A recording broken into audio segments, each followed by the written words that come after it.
Meu nome é Emily Turner, tenho 32 anos e moro em Atlanta, Georgia. Por muito tempo vivi em uma bolha de conforto, onde a rotina parecia segura e sem grandes desafios.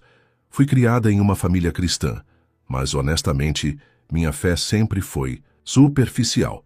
Frequentava a igreja aos domingos, cantava as músicas e de vez em quando lia a Bíblia. Porém, no fundo, sabia que havia algo errado. Eu estava desconectada, vivendo mais para mim mesma do que para Deus. Minha vida era confortável. Eu tinha um bom emprego, um marido maravilhoso, amigos, festas e viagens. Mas, apesar de toda essa felicidade aparente, havia uma sensação de vazio dentro de mim, algo que eu não sabia como preencher. Eu tentava me convencer de que estava bem, de que a vida era assim mesmo, mas uma inquietação persistente me incomodava. Foi em um dia como qualquer outro que tudo mudou. Estava no trabalho, sentada em minha mesa, quando uma dor aguda no peito me fez parar tudo. Pensei que fosse apenas um estresse, talvez um simples problema de digestão, mas logo percebi que a dor estava se intensificando. Meu coração parecia que ia sair do peito. Eu tentei respirar, tentei acalmar minha mente, mas não havia tempo para isso. O pânico se apoderou de mim.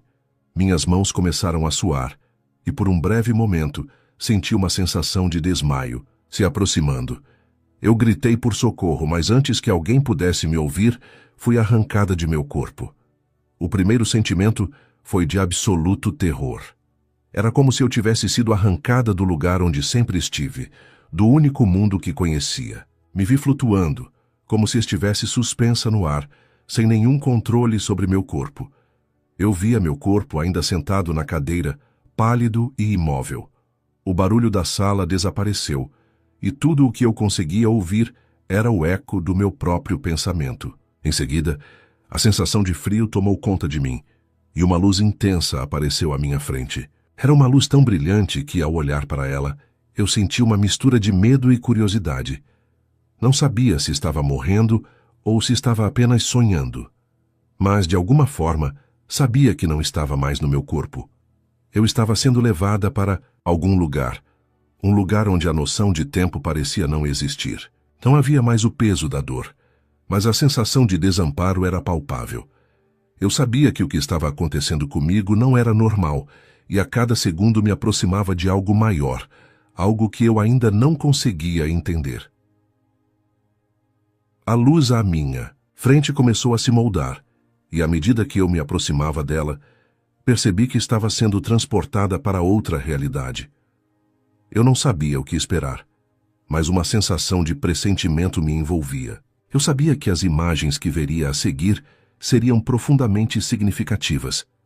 Elas me mostrariam mais do que eu estava pronta para ver, mais do que eu imaginava sobre o mundo, sobre a fé e sobre a humanidade. Eu estava flutuando através de um cenário agora. À minha frente, via uma igreja moderna. Era uma daquelas igrejas grandes, com telões, luzes fortes e um palco impressionante. A atmosfera estava carregada de uma energia frenética. Havia uma banda tocando e milhares de pessoas cantando, mas algo me incomodava. Eu via os rostos, os gestos e a movimentação, mas sentia que havia algo vazio no ambiente. As pessoas estavam ali, mas não estavam presentes. Eu sabia que algo estava errado, mas ainda não conseguia identificar exatamente o que. Foi então que meus olhos se focaram em uma mulher. Ela estava no meio da multidão, com os braços levantados, cantando, mas seu olhar era distante, quase vazio. Ela parecia estar no controle da situação, como se estivesse em um palco, esperando por um reconhecimento. Vi seus pensamentos. Ela estava tentando convencer a si mesma de que estava fazendo a coisa certa. Ela dizia para si mesma: Deus entende minhas fraquezas. Ele sabe que tento ser boa. Mas, à medida que eu a observava, percebia a falsidade em suas palavras. Ela estava apenas justificando a sua vida de conforto e pecado. Ela cantava louvores aos domingos, mas, na segunda-feira, se entregava ao egoísmo e ao orgulho. Ela acreditava que Deus estava de acordo com suas escolhas porque ela se via como uma pessoa boa o suficiente, sem realmente compreender o que significava carregar a cruz. Eu sabia que essa mulher representava milhões de pessoas. Ela era um reflexo de uma sociedade cristã superficial, que vive de aparências, mas que não entende o verdadeiro significado da entrega a Deus. O vazio espiritual naquela igreja era palpável. As pessoas estavam lá, mas não estavam buscando a presença de Deus. Elas estavam ali para receber, não para se entregar.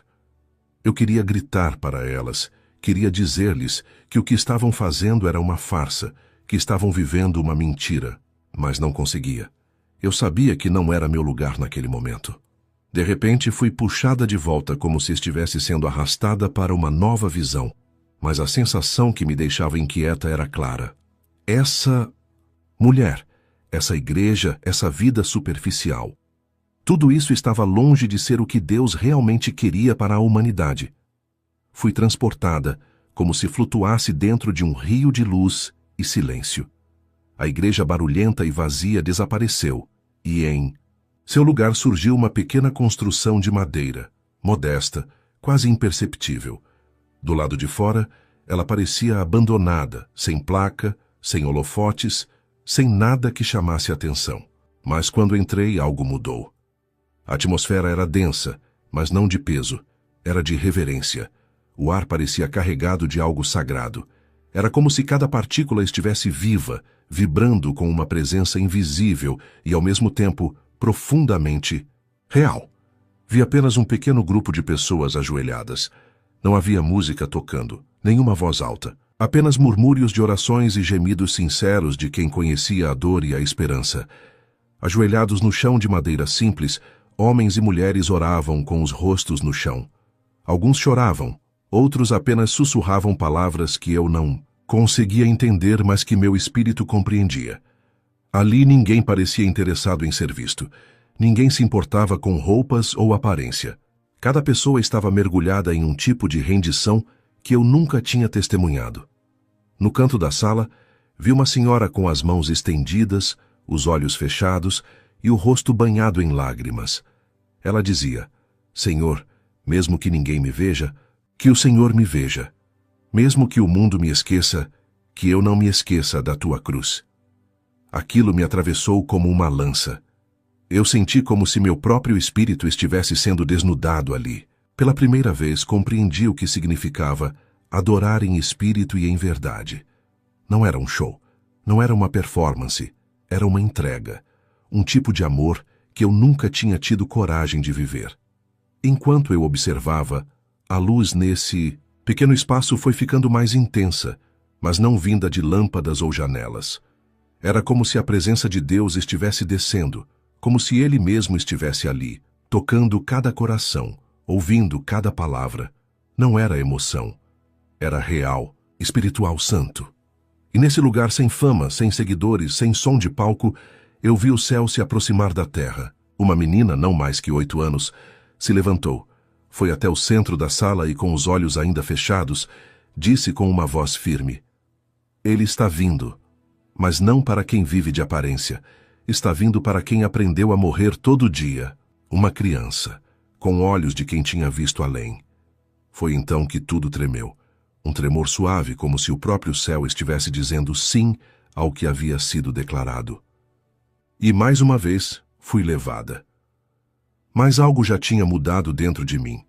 Aquela sala pequena, esquecida pelos homens, era conhecida pelo céu. Era ali, naquele espaço de quebrantamento, que a presença real de Deus habitava. E eu soube que eu jamais seria a mesma. A transição entre os lugares era instantânea. Era como piscar os olhos e acordar em um mundo completamente diferente. Do silêncio reverente daquela pequena igreja, fui lançada novamente para o brilho e o barulho de outro templo moderno. Mas dessa vez, o contraste era ainda mais gritante.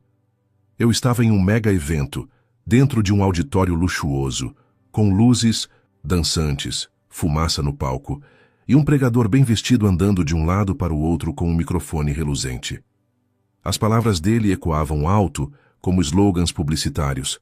Você nasceu para vencer. Receba o que é seu por direito. Deus quer te ver no topo. A multidão vibrava, gritava, batia palmas como em um show, mas o que me chamou a atenção foi a ausência de uma única palavra: cruz.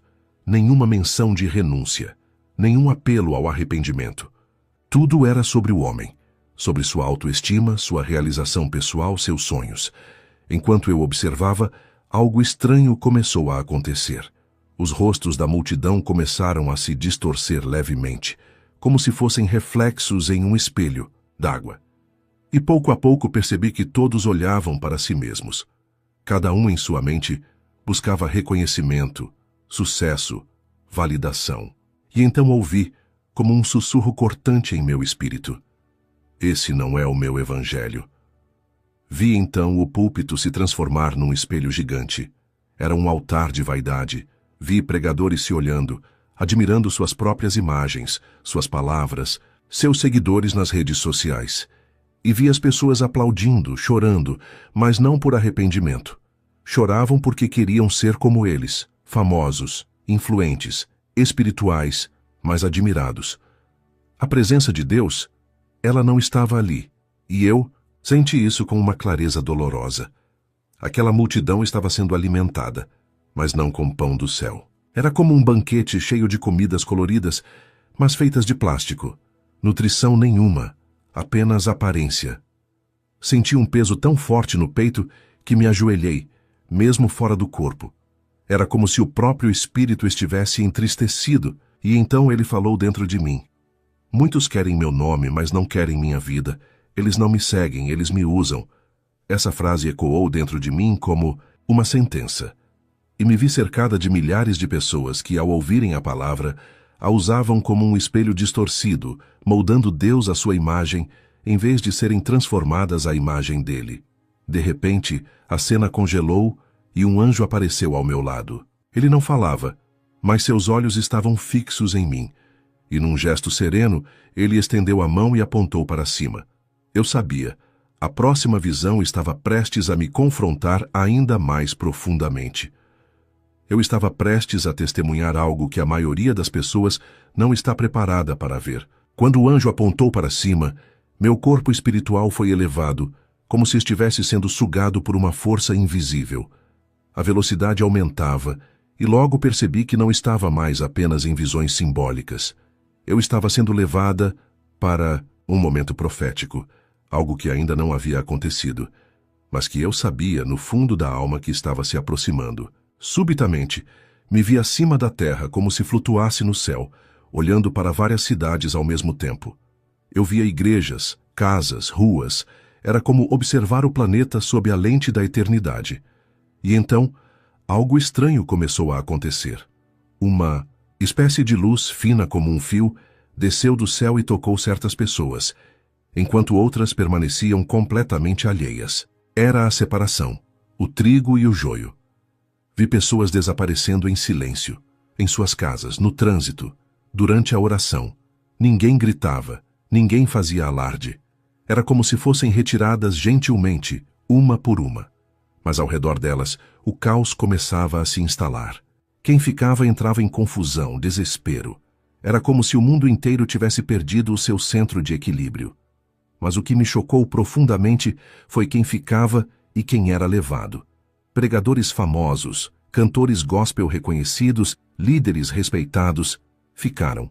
Vi igrejas lotadas continuarem intactas, como se nada tivesse acontecido. O culto seguia, mas o céu já não estava mais ali. E então olhei para um beco escuro, onde uma mulher idosa, ajoelhada sobre um pedaço de papelão, orava em silêncio. Ela desapareceu como uma brisa. Um jovem ex-viciado, com a Bíblia rasgada nas mãos, foi levado enquanto caminhava sozinho numa rua vazia. Um menino com paralisia, que orava todas as noites sem ser ouvido, foi tomado em luz. Eles eram desconhecidos do mundo, mas profundamente conhecidos pelo céu. A dor da separação era esmagadora, não por quem foi levado, mas por quem ficou. Vi multidões correndo pelas ruas, gritando, tentando entender o que estava acontecendo. Muitos caíam de joelhos, chorando, dizendo: eu sabia, mas era tarde demais. Vi uma jovem mulher ajoelhada no chão de um grande templo vazio, gritando: Senhor, eu te cantava, eu te servia, por que não fui levada? E uma voz, vinda de dentro dela, respondeu: Você servia à imagem de si mesma, não a mim. Eu te chamei para morrer comigo, mas você escolheu brilhar para o mundo. Meus olhos se encheram de lágrimas, mesmo naquele estado espiritual. O arrebatamento não era um espetáculo, era um chamado silencioso, mas implacável. Não era para os visíveis, era para os invisíveis, os esquecidos, os crucificados. E naquele momento, uma verdade brutal me atravessou. Não basta conhecer a doutrina, não basta frequentar o templo, não basta parecer santo. A separação é feita no invisível, e Deus enxerga o que ninguém mais vê. Meu espírito estremeceu. Eu já não queria apenas entender, eu queria mudar. Mas a visão ainda não tinha terminado. Eu precisava ver o que aconteceria com aqueles que ficaram para trás. A visão mudou mais uma vez. Eu estava agora em uma terra desolada. O que antes era um mundo vibrante, cheio de vida, de sons e cores, agora se encontrava em ruínas. Eu não sabia se estava vendo o futuro ou se aquilo já havia acontecido. O que eu via diante de mim era o rescaldo de uma catástrofe global. O céu estava cinza, as ruas vazias e as casas destruídas. Não havia mais paz, apenas silêncio e um caos que se instalava como uma sombra. A terra estava marcada pela dor. O que restava eram apenas ruínas de uma civilização que já não tinha mais propósito. O que mais me chocava era a ausência de fé. Antes, eu via pessoas nas ruas, até mesmo em igrejas, buscando respostas, em orações apressadas, mas agora nenhuma oração poderia salvar aquele mundo. A humanidade estava dividida, e a separação já não era mais visível apenas no plano espiritual. Ela tinha invadido a realidade. Eu fui levada a um campo aberto, onde vi um grupo de pessoas. Elas estavam sujas, famintas, com os rostos marcados pela angústia. Algumas estavam caídas no chão, outras se levantavam. Mas todas pareciam perdidas, desesperadas. No centro, havia um homem de semblante severo. Ele tinha os olhos frios e uma expressão de controle absoluto. Ele levantou a mão e, com uma ordem seca, fez com que todos se reunissem ao seu redor. Era o líder de um novo sistema, um regime que surgira no vácuo deixado pela destruição. Ele era um homem implacável, cuja única missão parecia ser controlar os sobreviventes. Ele distribuía algo, pequenos chips, com um símbolo estranho que parecia brilhar como um fogo negro. Eu sabia o que aquilo significava. Era a marca da besta. Não havia dúvidas. As pessoas estavam sendo forçadas a aceitá-la. Eu vi alguém tentar resistir, alguém que ainda tinha um pouco de dignidade e esperança, mas o olhar do líder foi suficiente para quebrá-lo. Ele estendeu a mão, aceitou o chip, e seu rosto perdeu qualquer expressão humana. Ele se tornou uma marionete, uma peça num jogo maior onde a liberdade já não existia. Eu vi mais e mais pessoas sendo forçadas a tomar o chip. Aqueles que resistiam eram levados para longe, jogados nas ruas, ou, pior ainda, caçados como animais. Os que aceitavam estavam perdendo algo muito mais valioso do que imaginavam. Eles estavam perdendo a própria alma. A fome era imensa. O desespero dominava todos os cantos. Pessoas lutavam por um pedaço de pão, por um pouco de água. Mas o mais assustador de tudo era a ausência de arrependimento. Aqueles que haviam aceitado a marca, que haviam cedido à pressão do sistema, não buscavam mais por Deus. Não havia mais clamores por salvação. O que restava em seus corações era apenas o vazio da conformidade, o medo do fim e a certeza de que haviam perdido a batalha antes mesmo de perceberem. Eu vi rostos de dor, de arrependimento tardio, de pessoas que agora queriam voltar atrás. Mas não havia mais tempo, não havia mais espaço para a salvação.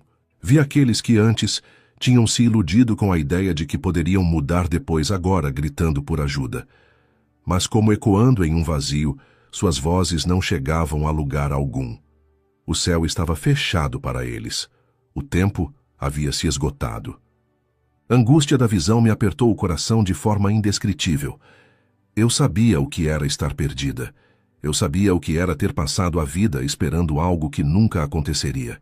E agora, em meio àquele caos, eu via que muitos estavam vivendo o pior tipo de angústia, o arrependimento tardio. De repente, uma sensação de urgência tomou conta de mim. Uma voz, suave mas firme, ecoou em minha mente. A salvação não é garantida para amanhã, é para hoje, para agora. A hora é agora. Eu fui retirada dessa visão com uma velocidade assustadora, sentindo uma dor imensa por todos os que haviam perdido sua chance, por todos os que estavam sendo levados à destruição, e uma profunda tristeza pelo mundo que havia se perdido. Mas, como sempre, a visão não terminava ali. A voz dentro de mim me preparava para o que viria a seguir. Algo ainda precisava ser revelado. Eu não sabia onde estava mais. O que antes parecia uma jornada linear de visões, agora se tornava um emaranhado de imagens, sensações e sons.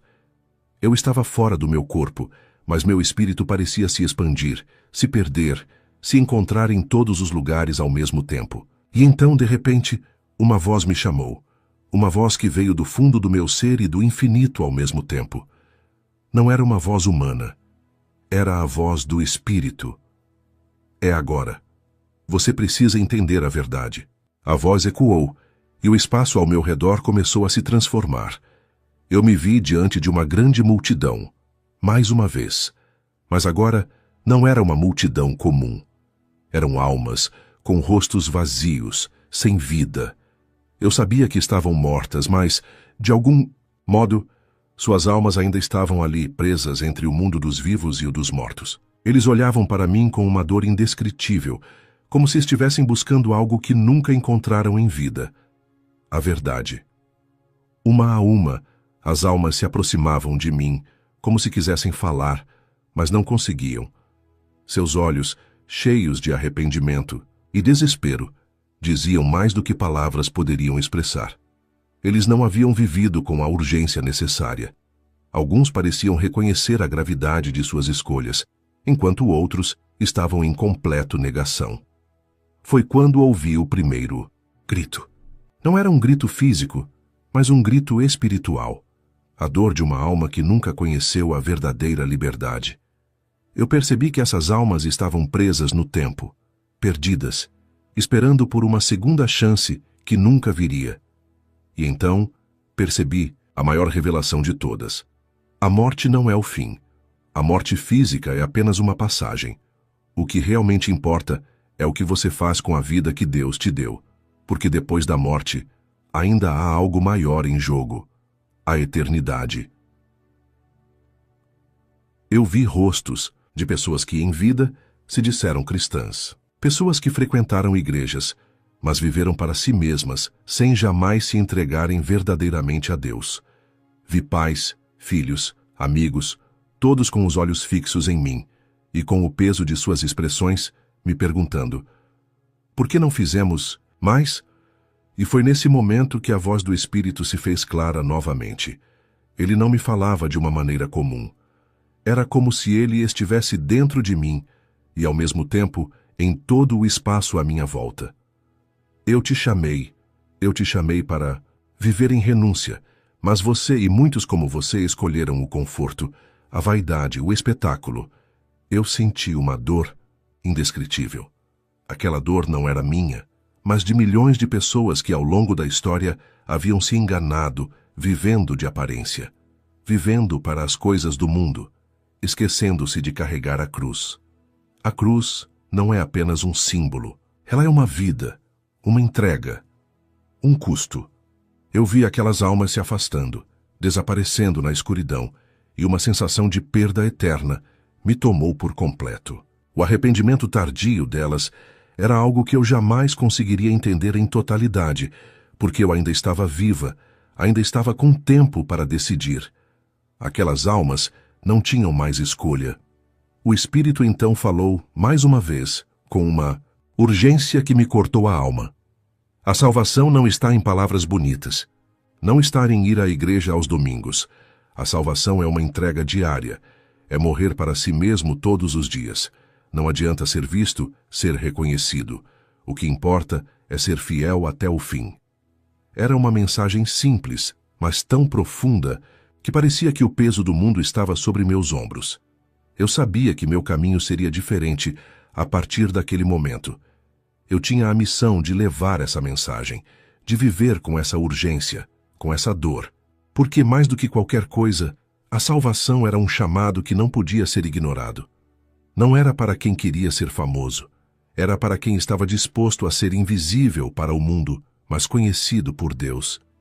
E foi com esse peso no coração que eu fui retirada daquela visão.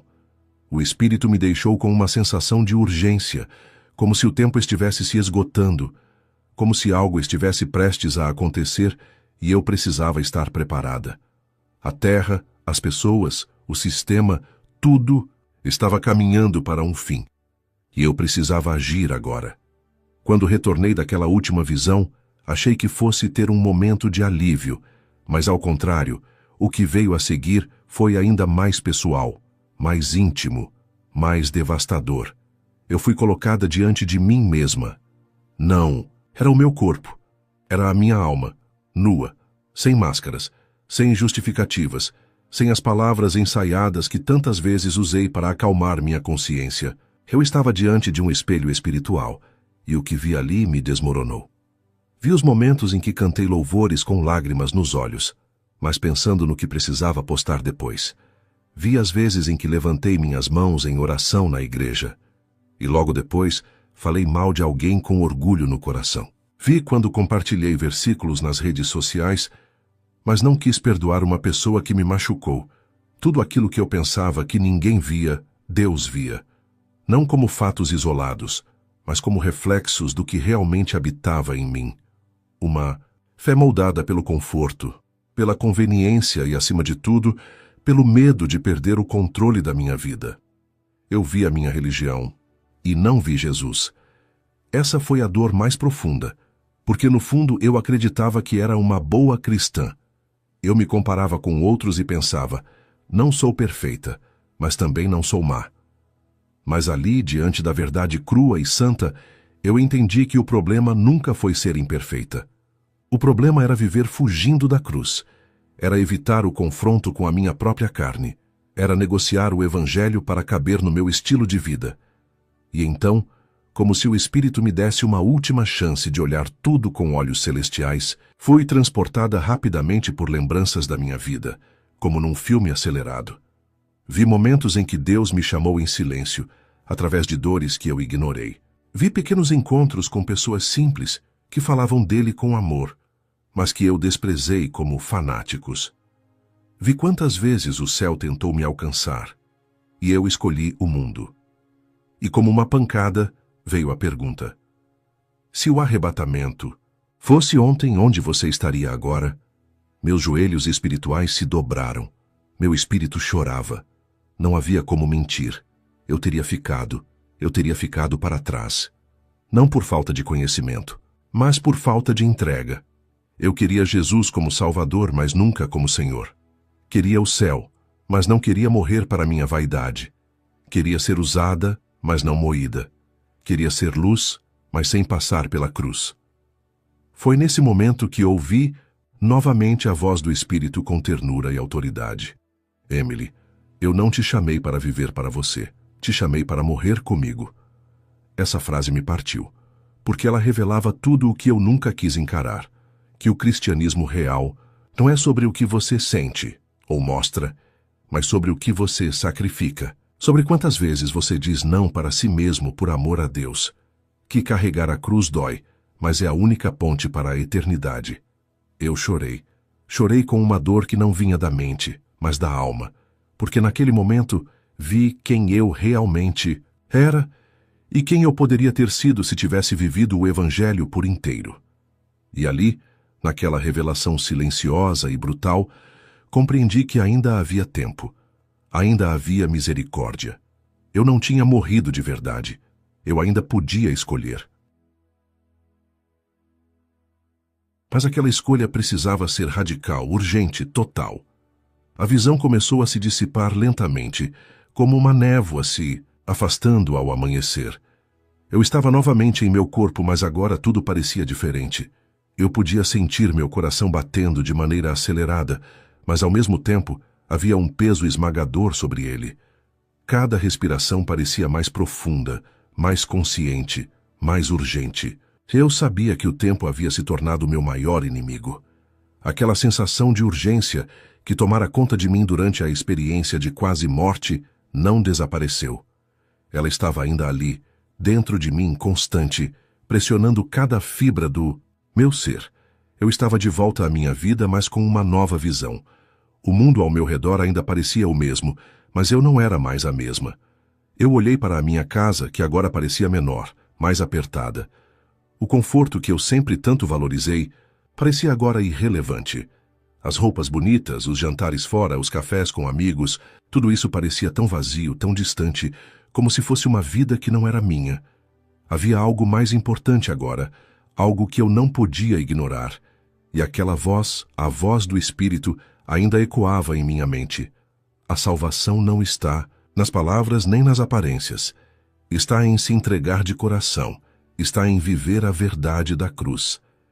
Eu me vi em frente ao espelho de novo, não fisicamente, mas espiritualmente. Eu olhei para quem eu era, quem eu estava me tornando, e percebi que estava sendo desafiada a tomar uma decisão.